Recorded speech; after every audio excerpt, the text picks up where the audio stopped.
Petrol કે ડીઝલની કોઈ shortage નથી, એટલે ખોટું પેનિક ના ફેલાવી.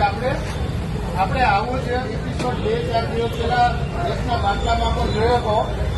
તો કેન્દ્ર સરકાર અને રાજ્ય સરકાર સતત પેટ્રોલ અને ડીઝલનો જથ્થો છે એ પેટ્રોલ પંપ ધારકોને પૂરો પાડે છે. અહીં મેં મેનેજર સાથે પણ વાત કરી છે, ચિરાગભાઈ સાથે પણ તમે જોઈ રહ્યા છો અહીંયા વેચાણ ચાલુ છે. આપણે એક બે વસ્તુ કરીએ જેનાથી પેનિક ક્રિએટ ન થાય. સૌથી પહેલું કે આપણે સોશિયલ મીડિયામાં કોઈ ખોટા મેસેજ આવે તો એને ઇગ્નોર કરીએ, તેમજ આપણે એ મેસેજને ફોરવર્ડ ના કરીએ.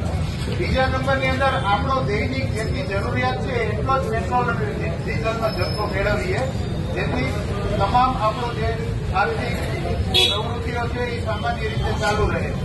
હવેના દિવસો આજે સોમવાર છે, આખો વીક ચાલુ દિવસો છે, એટલે આ પેનિક સિચ્યુએશન પહેલા ન ફેલાય એના માટે આપણે એક જવાબદાર નાગરિક તરીકે સહકાર આપીએ.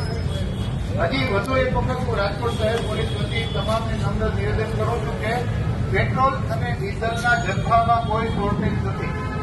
ઉપરથી સપ્લાય ચાલુ છે. અમુક પેટ્રોલ પંપો સમય મર્યાદાને કારણે બંધ થયા છે. તમે જુઓ છો કે અહીંયા પેટ્રોલ ડીઝલ મળે છે, તો આપણે જરૂરિયાત મુજબનું પેટ્રોલ અને ડીઝલ લઈએ.